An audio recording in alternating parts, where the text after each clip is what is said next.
बोलो श्री प्राणनाथ प्यारे की जय।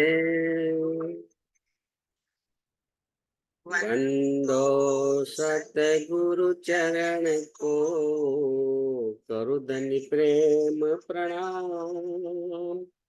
अशुभ हरण मंगल करण धनि देव चंद्र जी नाम। श्री प्राणनाथ निज मूलपति, श्री महराज सुनाम। तेज कुंवर श्यामा जुगल को, पल पल करूं प्रणाम। धनी जी मारा पल पल करूं प्रणाम। बोलो श्री प्राणनाथ प्यारे की जय। चर्चा प्रारंभ होत है, सुनो साथ चित दई। भजो राज श्यामा श्री प्राणनाथ, सखी जीवन हमारो श्री महामत कहे साथ जी। भया चचा का वखत, अब तुम सुनियो चित दे।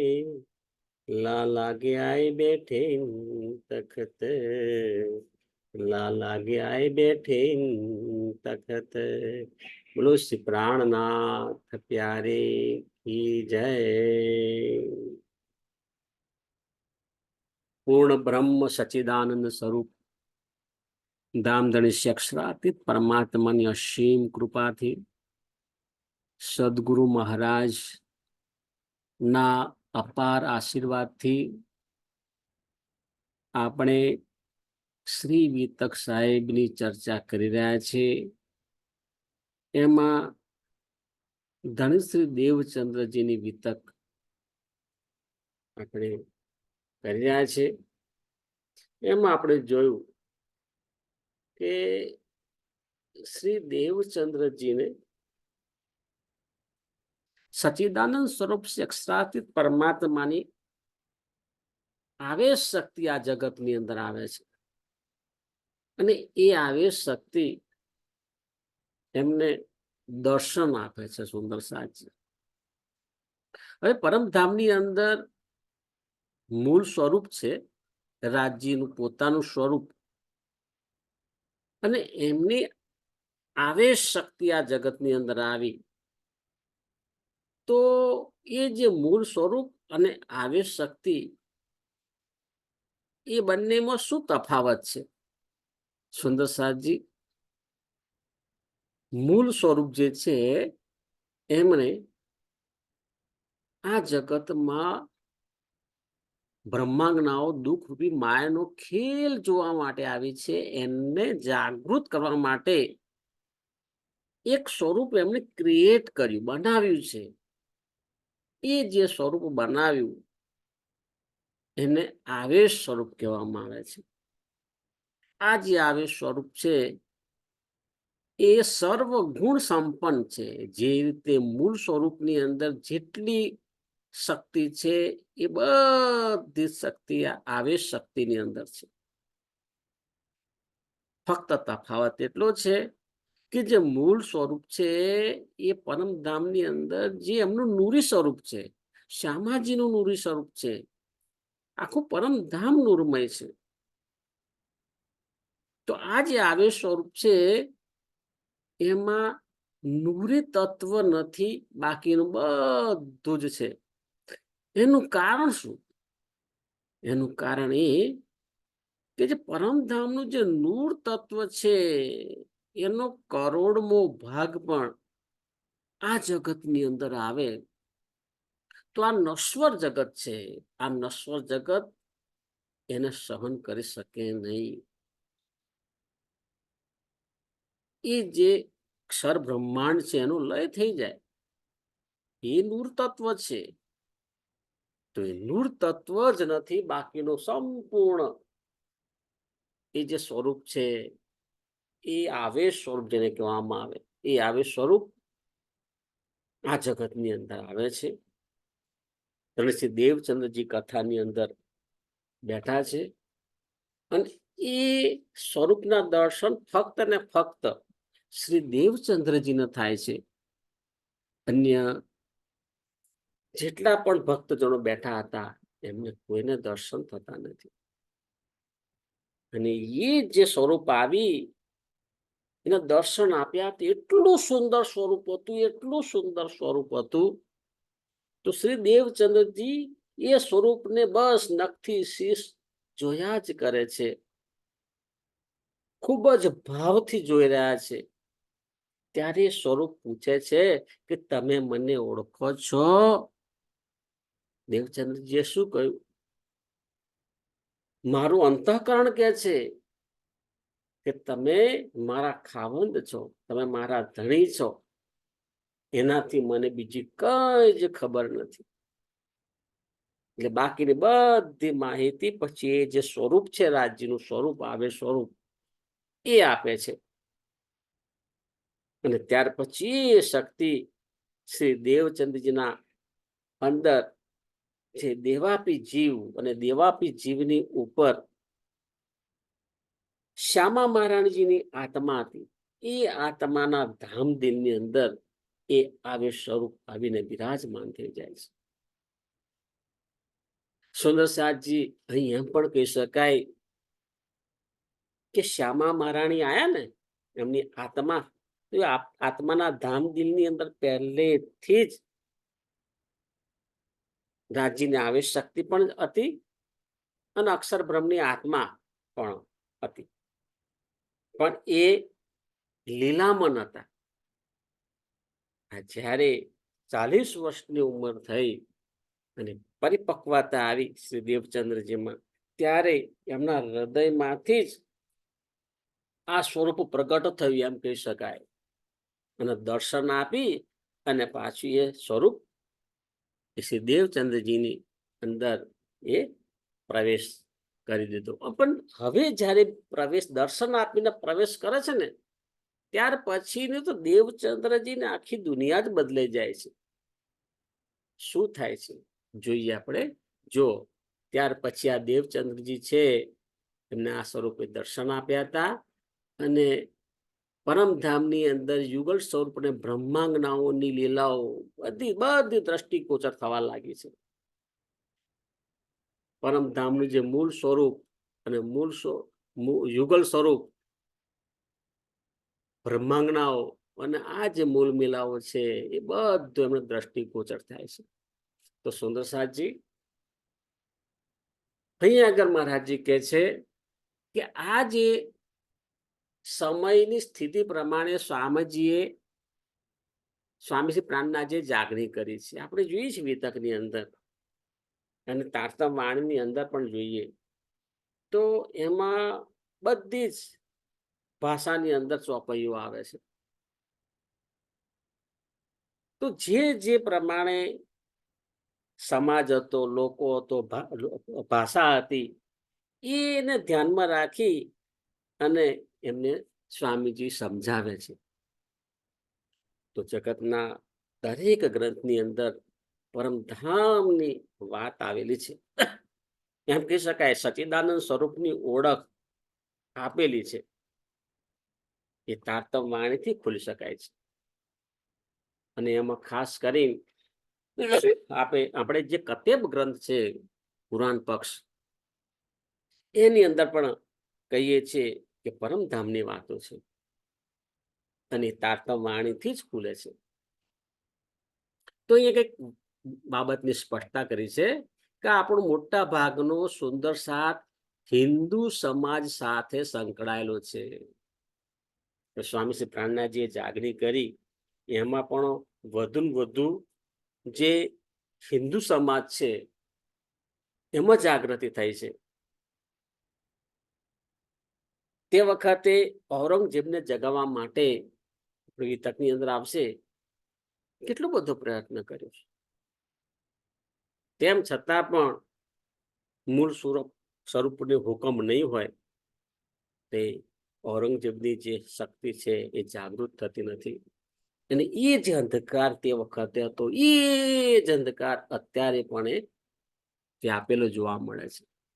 સુંદર સાજી, હકીકત એ છે કે આપણો મોટા ભાગનો સમાજ હિન્દુ સમાજ સાથે સંકળાયેલો છે. આપણું પ્લેટફોર્મ હિન્દુ છે અને એમાં પણ આપણા રાષ્ટ્રની પરિસ્થિતિ જોતા આ હિન્દુ રાષ્ટ્ર સનાતન ધર્મ તરીકે જે અત્યારે પ્રચાર થઈ રહ્યો છે એ બાબતને વધુ મજબૂતી આપવાની જરૂર છે. આધ્યાત્મિક દ્રષ્ટિએ બધું જ કોઈ કોન્ટ્રાડિક્શન નથી. આધ્યાત્મિક ઊંડાણમાં જઈએ તો એક જ પૂર્ણ બ્રહ્મ સચ્ચિદાનંદ પરમાત્માની ઓળખ છે. પરંતુ હકીકતની અંદર જ્યારે રાષ્ટ્રને સુરક્ષિત રાખવાની વાત આવે છે ત્યારે રાષ્ટ્રની અંદર જ્યારે રાષ્ટ્રની મજબૂતાની જરૂર પડે છે તે વખતે આપણે આપણા રાષ્ટ્રને પણ પ્રેમ કરવાનું છે. અને તેથી આપણા જે હિન્દુ શાસ્ત્રો જે છે એના દ્વારા વધુ વધુ પ્રચાર કરી શકાય અને એમાં આપણને વધારે સારું પરિણામ મળશે. એનો વિરોધ નથી, પણ હકીકત એ છે કે આપણે આ જે સમાજ, જે આપણો સમાજ છે એને જાગૃત કરવાની અંદર કચાશ રહી જાય છે. એ કચાશ ન રહે ને એના માટે મારી આ વિનંતી છે. શ્રી દેવચંદ્રજીના આત્માના ધામદિલમાં મૂળ સ્વરૂપની આવેશ શક્તિ બિરાજમાન થઈ. પછી તેમને પરમધામના 25 પક્ષ દ્રષ્ટિગોચર થવા લાગ્યા. તેમના મુખાર બિંદુ પર એનો આનંદ છલકાવા લાગ્યો. તેની સાથે જ શ્રી દેવચંદ્રજીને બેહદ મંડળમાં અખંડ વ્રજલીલા અને અખંડ રાસલીલાના દર્શન થયા. એ દ્રષ્ટિગોચર થવા લાગ્યું. આ રીતે શ્રી દેવચંદ્રજી, હવે ધણશ્રી દેવચંદ્રજી કહીશું આપણે, ધણશ્રી દેવચંદ્રજી નિજાનંદ સ્વામી તરીકે પ્રગટ થયા છે. બોલો નિજાનંદ સ્વામી કી જય. બોલો શ્રી દેવચંદજી મહારાજ કી જય. નિજાનંદ સ્વામી કી જય. હવે શ્રીમદ ભાગવતની જે આંકડી ખુલતી ન હતી એ બધી જ એમને ખુલવા લાગી. સુંદર સાચી આજે એમને જ્ઞાન પ્રાપ્ત થયું. એટલે પિતકની અંદર એમ પણ આવે છે કે એમને થયું કે આ જ્ઞાન કોને કહું. આ જે પરમધામના 25 પક્ષનું જે મને દ્રષ્ટિગોચર થાય છે એ કોને વાત કરું. તો કે છે તેમના એમ રસ્તામાં એક કઠિયારો મળ્યો. કઠિયારાને કહ્યું કે ભાઈ તું આખો દિવસ કામ કરું તો તને કેટલા રૂપિયા મળે. તેણે કહ્યું કે ભાઈ મને આટલા રૂપિયા મળે. ધણી દેવચંદ્રજી કહે છે હવે એટલા રૂપિયા હું તને આપી દઉં, પણ તું શાંતિથી બેસ અને હું જે ચર્ચા કરું ને એ શાંતિથી સાંભળવાની છે. વધારે નહીં, હું 1 કલાક હું ચર્ચા સંભળાઈશ, તારે સાંભળવાની છે ભાઈ. પેલાને એમ થયું મને સાંભળવામાં શું વાંધો છે, મને પૈસા મળે છે. હવે એ જે કઠિયારો છે એને તો કોઈ લેવા દેવા નથી ધાર્મિક જ્ઞાન સાથે. દેવચંદજીને એમ હતું કે હું કોઈને આપું જ્ઞાન. હવે શ્રી દેવચંદ્રજી આંખો બંધ કરી એટલે તરત જ એમની અંદર તો આવેશ શક્તિ બિરાજમાન છે. સીધા પરમધામની અંદર એમનું ધ્યાન કર્યું. પરમધામની અંદર પણ દ્રષ્ટિ સીધી ક્યાં પડી? સીધી માણેક પહાડની અંદર. અને માણેક પહાડનું જે વર્ણન શરૂઆત કરી દીધું, કારણ કે એમને દેખાય છે અને દેખાય છે પ્રમાણે એમણે વર્ણન કર્યું શરૂ. અને એ વર્ણન કરતા કરતા કરતા 5 થી 7 મિનિટ એમને વર્ણન કર્યું. એ જે વર્ણન 5 થી 7 મિનિટ, કારણ કે આ તો માયાનો જીવ છે, એ માયાનો જીવ કઈ રીતે સમજી શકે? 12,000ની સંખ્યાની અંદર એટલા મહેલ ને એની અંદર એટલી ભોમ ને એની અંદર એક જે એની શોભા છે એનું દેવચંદજી મહારાજ વર્ણન કરતા હતા. એમાં જ પેલો ભાઈ ઊભો થઈને પ્રણામ કર્યા, કહ્યું, મહારાજ મારે કશું જોતું નથી, બસ મને વિદાય આપો, હું આ જ્ઞાન સહન કરી શકતો નથી. અને જતો રહેશે સુંદર સાહેબજી. એટલા માટે જ કહેવાય છે કે આ જે આધ્યાત્મિક જ્ઞાન છે એ આપણે બચાવવાનું છે. અને સદગુરુની કૃપાથી એનું એનું આપણને પાચન થશે, આત્મસાત થશે. તો આગળ જોઈએ. બીજા દિવસે શ્રી દેવચંદજીને મનમાં થયું કે આ પરમધામનું જ્ઞાન કોને આપવું. એમાં પેલી કઠિયારાની વાત તો પૂર્ણ થઈ ગઈ.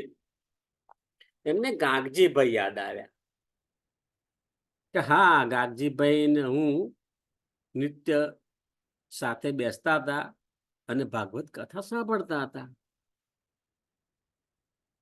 દેવચંદજી ને ગાગજીભાઈ બંને સાથે કાનજી ભટ્ટની કથા સાંભળવા માટે જતા હતા. એટલે એમને થયું કે ગાગજીભાઈને મળવા દે. હવે ગાગજીભાઈને મળવું છે એમ કરી અને બહાર નીકળે છે. અહીં ગાગજીભાઈ એમને રસ્તા મળી જાય છે, કારણ કે આજે તો કથા સાંભળવા ગયા નથી. ગાગજીભાઈ કથા સાંભળીને આવતા હતા અને રસ્તામાં ભેગા થઈ જાય છે.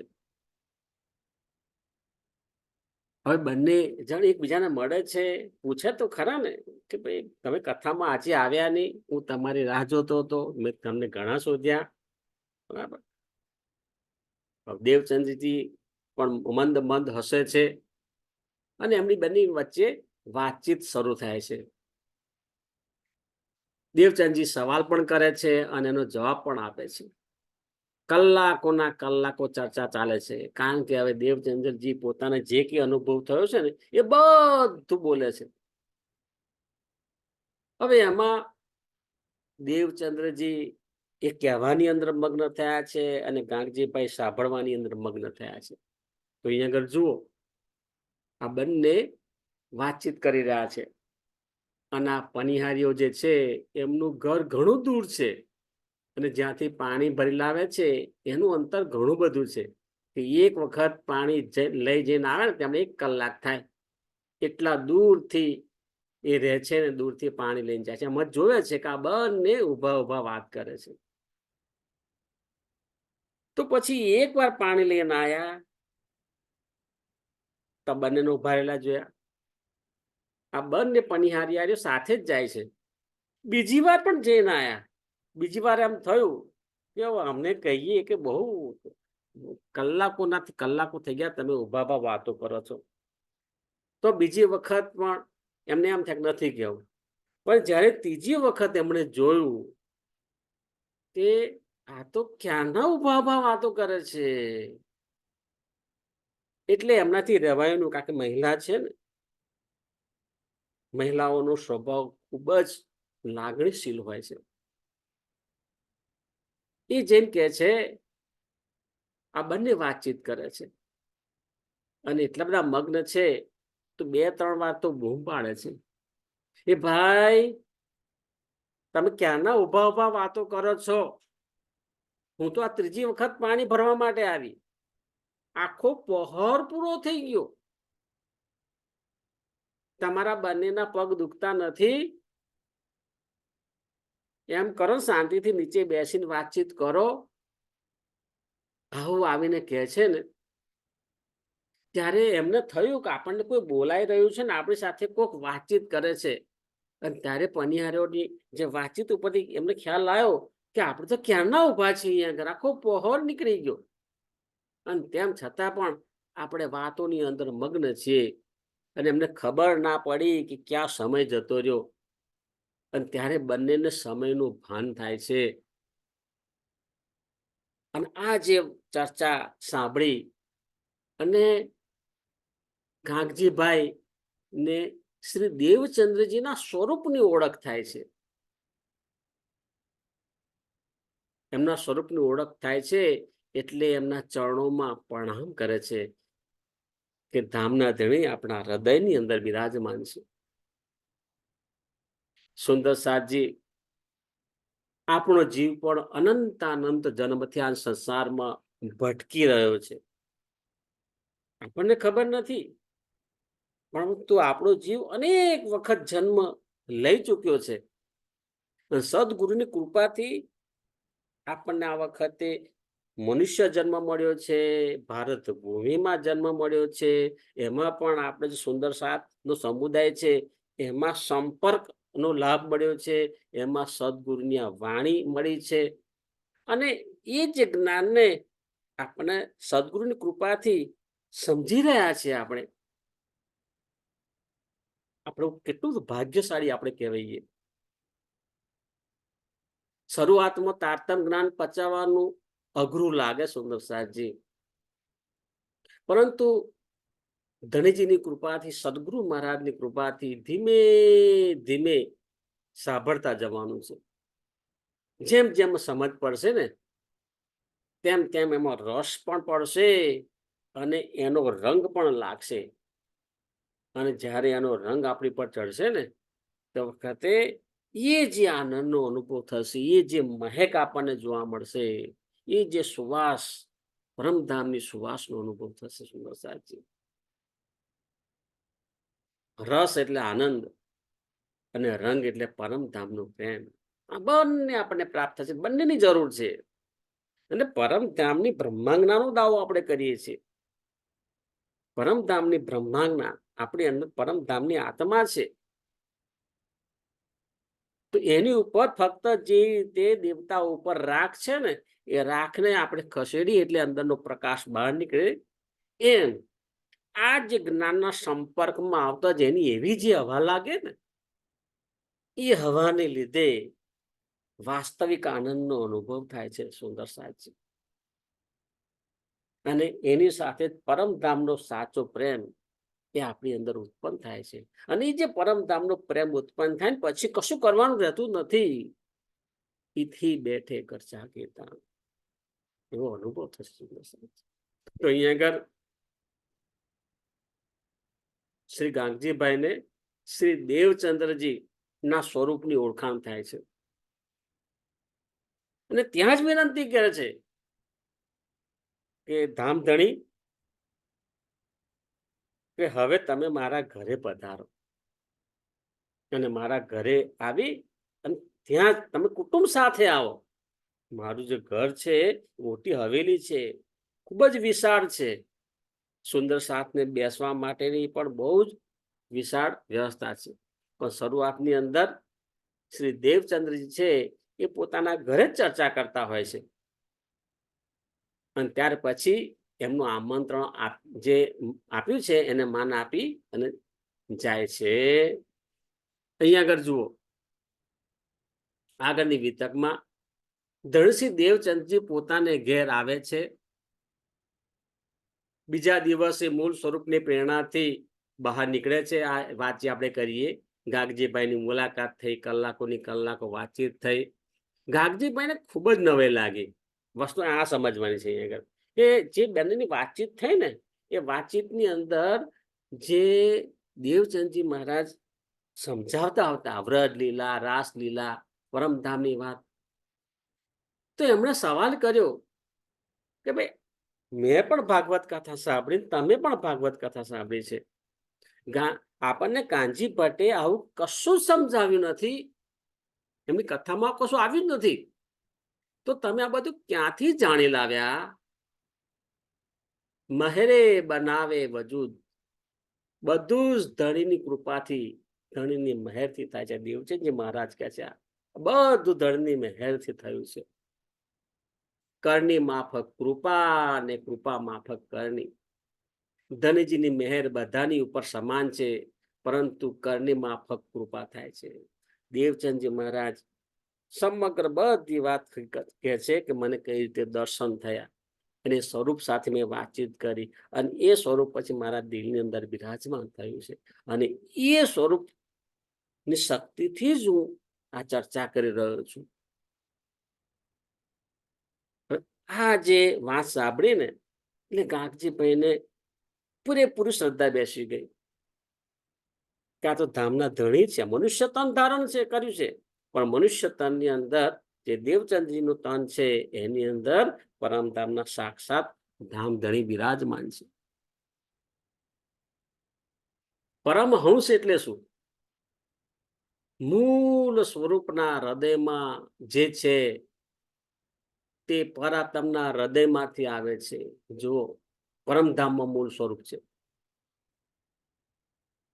અને એ મૂળ સ્વરૂપના હૃદયમાં જે કઈ છે ને એ પરમધામની અંદર બ્રહ્માંગનાઓની જે પરાત્મ મૂળમાં બેઠી છે ને નૂરી સ્વરૂપ, એ નૂરી સ્વરૂપ જે છે એને પરાત્મ કહેવામાં આવે, એના હૃદયમાં આવે.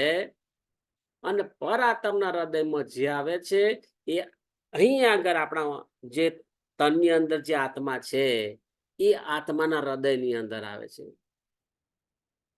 એ આત્મના હૃદયમાં જે છે એ પછી જીવના હૃદયમાં આવે છે અને જીવના હૃદયમાં જે છે તે આપણા શરીરના હૃદય મારફતે મુખારી બિંદ પર આવે છે અને આપણા મુખારી બિંદ પર આવ્યા પછી એ જે તારતમ વાણી નો ફેલાવ થાય છે, વિતક વાણી નો ફેલાવ થાય છે, તારતમ જ્ઞાન આપણે બોલી શકીએ છીએ. સુંદર સાજી જો આ મિકેનિઝમ પણ કહી શકાય કે આ મિકેનિઝમ સમજવાની છે આપણે.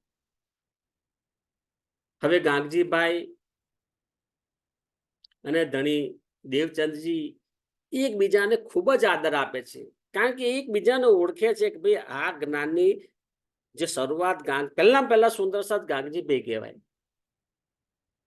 અને ગાંગજીભાઈ આદર સત્કાર સાથે હવે પોતાને ઘરે લઈ જશે. તો જ્યારે આપણે સામાન્ય રીતે આપણે વિચારીએ ને આ સંસારની અંદર બે સમાન ગુણવાળા હોય ને એમને બહુ બને, બે સતોગુણ ભેગા થાય તો એમને બહુ બને, બે તમોગુણ ભેગા થતા હોય તો બહુ એમને બને, રજોગુણ વાળા ભેગા થાય ને તો એમને બહુ બને. આ તો પરમધામની બ્રહ્માંગનાઓ બે ભેગી થઈ છે, તેમના બંને વચ્ચે કેટલો બધો પ્રેમ હોય, કેટલો બધો સ્નેહ હોય. ગાગજીભાઈને શ્રી દેવચંદ્રજીની ઓળખ થાય છે. સુંદરસાજી એ દેવચંદ્રજીના શરીરને જોતા નથી, એની અંદર બિરાજમાન સાક્ષાત ધામધણીને જુએ છે. તો શ્રી દેવચંદ્રજીને સાક્ષાત ધામધણી અક્ષરાતીત પરમાત્મા તરીકેનો ભાવ રાખે. સુંદરસાજી આ બહુ જ મોટી વાત છે. અહીંયા આગળ વિતકની અંદર પણ આવશે, ઘણા બધા ભક્તો આવે છે, નવા નવા સુંદર સાત બનશે, પરંતુ દરેકની અંદર વેરિએશન જોવા મળે. જેવો ભાવ ગાગજીભાઈને ઉત્પન્ન થયો છે એવો બીજા સુંદર સાતની અંદર હોય પણ ખરો, ન પણ હોય. પરમધામની બ્રહ્માંગના હોય તેવો ભાવ હોય. હવે ગાંગજીભાઈ કહે તમારા ઘરે હું રોજ સત્સંગ સાંભળવા આવું છું. કારણ કે ગાંગજીભાઈ જતા હતા જ શ્રી દેવચંદજીના ઘરે, જેને રાજ મંદિર કહેવામાં આવે. પરંતુ કે છે હવે તમે પરિવાર સાથે આવે. સુંદર સાથે જો કેટલો ભાવ છે, કારણ કે સદગુરુ માને છે, ધામના ધણી માને છે, એટલે કે છે તમે સહ પરિવાર મારે ત્યાં આવો. ગાંગજીભાઈ તો ગર્ભ શ્રીમંત હતા અને એની સાથે એમનું જે ગુણ છે, ભાવ છે, એ સાગર સમાન છે. એનું જોટું મળે નહીં. એમનો પરિવાર પણ જોઈશું, નાનો પરિવાર નથી, એમનો પોતાનો બહુ મોટો કબીલો છે, બહુ મોટો પરિવાર છે. પરંતુ એ જે મોટો પરિવાર હોવા છતાં એમની જે મોટી હવેલી છે એની અંદર આ દેવચંદ્રજી અને એમના પરિવારને સંપૂર્ણ સુવિધા સાથે રાખવાનું આમંત્રણ આપે છે અને ત્યાં ચર્ચા કરવા માટે આમંત્રણ આપે છે કે જેથી સુંદર સાથ વધુ સંખ્યામાં સાંભળે અને મને સેવાની તક મળે. મૂળ વાત આ છે કે મારે હવે સેવા કરવી છે. આ શરીર જે મારું તન છે ત્યાં સુધી હું સેવા કરી શકીશ. મારું તન જતું રહ્યું પછી આ જે ધન દોલત છે, આ હવેલી છે, એને શું કરવાનું? એને કોઈ મહત્વ નથી. એટલે મને જ્યાં સુધી આ સેવાનો લાભ મળે ને એટલો મારે કરવો છે. એ વાત સ્પષ્ટ થઈ ગઈ. એટલે ખૂબ જ ભાવથી આમંત્રણ આપે છે કે મારે ઘરે આવો, જેથી હું તમારી સારી રીતે સેવા કરું હું સંપૂર્ણ લાભ લઈ શકું, જે સુંદર સાથ આવે એ સુંદર સાથની પણ સેવા કરું, અને આ જાગની કાર્યની અંદર હું સંપૂર્ણ સહભાગી થઈ અને એનો જે સેવાનો લાભ છે એ પૂરેપૂરો લઈ શકું, અને એનો જે આનંદનો અનુભવ જે છે, એનો સંતોષ, એ સંતોષ મારે પ્રાપ્ત કરવો છે. હવે ધનશ્રી દેવચંદ્રજી ના પરિવારની અંદર કોણ કોણ હતું તે વખતે? દેવચંદજીના માતા પિતા, દેવચંદજી પોતે, એમની પત્ની લીલબાઈ, અને એમને બે બાળક, બે પુત્ર અને પુત્રી, બિહારીજી અને જમનાજી. આમ 6 જણનું કુટુંબ હતું. એ 6 જણનું કુટુંબ એ ગાગજીભાઈના ઘરે જાય છે. જો ગાગજીભાઈના ઘરને રાજ મંદિર કહે છે. પછી આગળ જતા શું થાય છે કે તેમના ઘરની નજીક ધારાભાઈ અને મેઘાભાઈ રહેતા હતા. ધારાભાઈના પુત્ર નાગજીભાઈને બિહારીજીએ દત્તક પુત્ર તરીકે લીધા. એ પછીથી આવે છે. નાગજીભાઈની પત્નીનું નામ રંગબાઈ હતું, અને મેઘાભાઈનું પતિનું નામ ગાયત્રીબેન હતું. અને ગાયત્રીબેન ને આ જમનાબાઈ એટલે દેવચંદજીના પુત્રી, એ બંનેની બહેનપણી હતી. હવે આ બાજુ ગાંગજીભાઈ જે છે ને, એમના ઘરનું નામ ચાકલા મંદિર. ત્યાં પણ આપણે જામનગર જઈએ તો આ રાજ મંદિરના પણ દર્શન થાય છે, અને ચાકલા મંદિરના પણ દર્શન કરી શકાય છે. અને ચાકલા મંદિરની અંદર તમે જો મોટી હવેલી, અને એમાં ગાગજીભાઈનો જે પરિવાર છે ને, તે વખતે જ લગભગ 15-16 નો પરિવાર હતો. બહુ મોટો પરિવાર એમનો. અને આ પરિવાર સાથે રહેતા હતા. અને ત્યાં આ દેવચંદ્રજીનું જે પરિવાર છે નો સમાવેશ કરવામાં આવે છે. અને એમને તે જે ચર્ચા વાણી કરી શકે એના માટેની અલગ જગ્યા આપે છે, કે જ્યાં બધા સુંદર સાથ ભેગા થાય અને ચર્ચા થાય. અને જે સુંદર સાથ આવે એને ગાંગજીભાઈ ખૂબ જ પ્રેમથી આવકાર આપે છે. ગણસિંહ દેવચંદ્રજી પણ ખૂબ જ પ્રેમથી આવકાર આપે છે. અને અહીં આગળ જે ચાર્ટ આપ્યો છે એનો અભ્યાસ કરવાનો છે. એમાં જે ગાગજીભાઈનો પરિવાર છે, એમાં કોઈ જગ્યાએ નાસ્તિક લખ્યું છે, કોઈ જગ્યાએ આસ્તિક લખ્યું છે, ને કોઈ જગ્યાએ ન્યુટ્રલ લખ્યું છે. એનો મતલબ એમ કે જેને સદગુરુ પ્રત્યે ખૂબ જ ભાવ હતો એને આસ્તિક કહ્યું છે.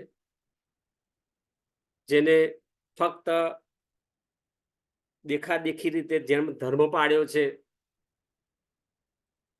એને ન્યુટ્રલ કહીશું, દેખાદેખી. બરાબર? ગયા તો શું, ના ગયા તો શું. અને નાસ્તિક એને અંદરથી જ ઈચ્છા ના થાય કે ભાઈ આ બધું શું મળ્યું છે.